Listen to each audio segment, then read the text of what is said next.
In this video, I'm going to show you guys why diodes are a van's best friend.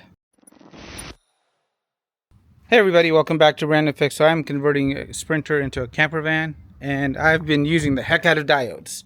They do some pretty cool stuff, as they allow you to basically put one-way electronic switches on. And I'm going to show you guys how these work, give you guys a quick demonstration. And you can buy these like this, and I'll show you guys a pack, and some of these other ones that actually go into a fuse holder, and there's pre-made versions, but they get to be about 20 bucks. You can buy these for probably 10 cents a piece, and I'll show you guys how to quickly wire it up, and you don't need any soldering skills or anything like that. So here's what I like about diodes. This Mercedes-Benz actually has a factory lighting system, and as you guys can see, I've put up my own lights. However, I want to utilize a Mercedes-Benz system to go ahead and control everything. So you guys will notice that this Mercedes-Benz light is on, and it actually has a switch. So I'm going to hit this, and you guys will notice that those lights turn off as well. And I have my own switch, and sometimes I don't want to let Mercedes actually control everything. So let me show you guys my switch. And I'm going to be upgrading this to a dimmer, and I have 3 different dimmers running throughout the van, and I can control everything from those switches. I'll leave you guys a video for that in the future. Let's go ahead and jump back into why this is important. So now the Mercedes-Benz system is off. And in case I decide to engage that Mercedes-Benz system right here, there's no backfeed. So right now Mercedes is powering this as well as my power bank. And there's no issues. I've done the same with numerous other components. So let me show you guys some of these so you guys will get an idea, and then we'll head over to the bench. And this video is going to be a little bit short, so if you guys are finding value in this, make sure you guys give the video a thumbs up. And hey guys, I really do put a lot of time and effort into these videos and thought, so if you guys are enjoying this, make sure you guys do not forget to hit the subscribe button and also the thumbs up button, and keep yourself posted on the van build, because I'm going to share with you guys some pretty cool things, as I'm not a master of anything, but I understand basics and how to do things the easy way. So this right here is going to be my switch right here. And it controls this, and there's an app, and I have a review for this. Anyway, let me go outside and show you guys this. All right, let's go outside. So I wanted a light bar on the front, but whenever I turn on the top light bar, I wanted to go through and make sure that it enabled the lower lights right here and the lights on the bumper. So with the single switch, all of them turn on. And in case I'm driving and I actually just want the pods on, I don't want this signal to go backfeed. So what I can do is I can go ahead and turn that off. Please hit number 3 here, and now the pods are on and the light bar isn't. This is pretty cool, and I've wired up a bunch of cool different components. You guys can see the rack lights, the underglow lights, which I'll show you guys a picture of, and you can do a lot. On top of that, I also have the option of a physical switch. I have a physical switch right here on the bottom of my chair, so if I'm driving and I want to go and enable those lights, I can do that. For the light bar, I went ahead and put it up higher, as it makes more sense for me when I'm driving. So if I raise my left hand, I can go ahead and turn on the light bar right up here. So I have the option of using the panel up there, the switch, the remote, and combination of everything else, and also the app. And this makes it really unique, and I don't have to run wires everywhere. So instead of having to run 4 wires to control this, all I have to do is just run it one time and let that controller do the rest. But the diodes are actually the key to making sure that there's no backfeed.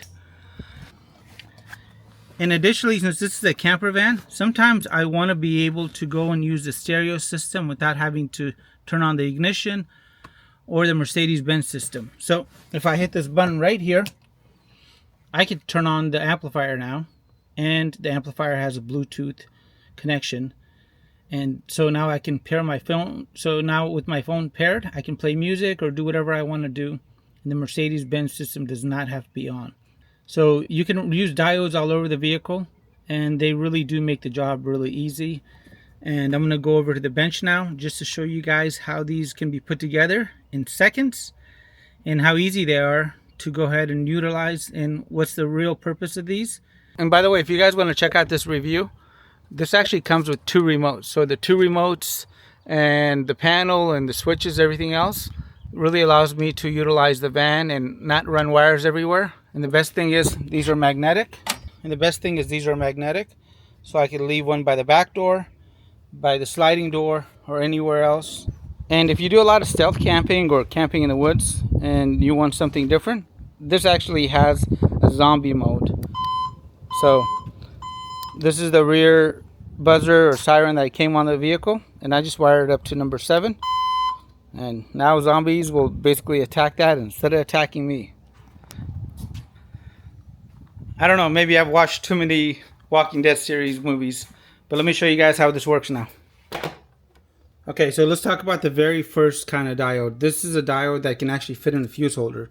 So you can buy these fuse holders for $1, right? And this just pops in. And here's the purpose of the diode. I can go ahead and do the following. And I have a multimeter here. Hopefully you guys can see that. But I want to be able to control the current and make sure it only goes one way. So I can go and connect this to the positive, and the diodes only work on the positive side. So nothing to do on the negative, and you can run negative from the body, which is really easy. Okay, so this is connected to the positive, and my negative is on the negative, and it's showing 12.83 volts. Now if I just go and flip the diode around, and I do the same exact thing, now it's only showing milliamps.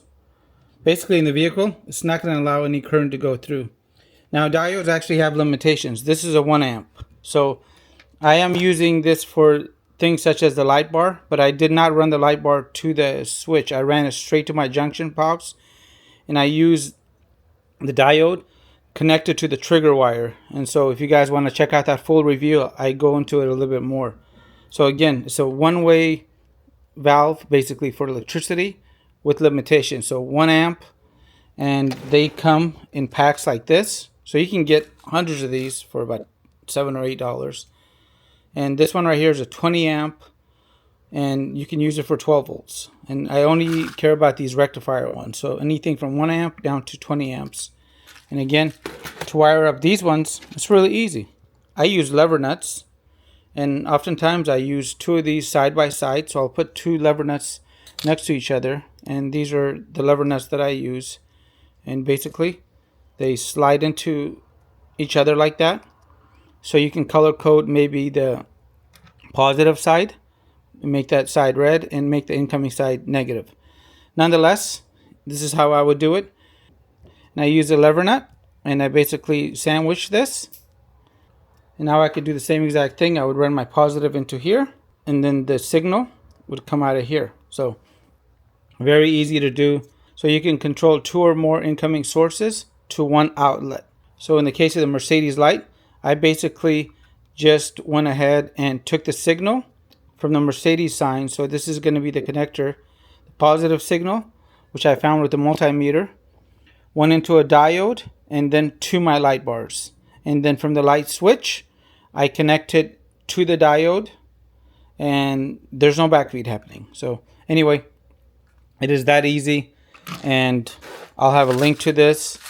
I'll have a link to the fuse holder, and also these diodes. These are a little bit easier, and you don't really have to sit here and try to go make this happen. And I like these.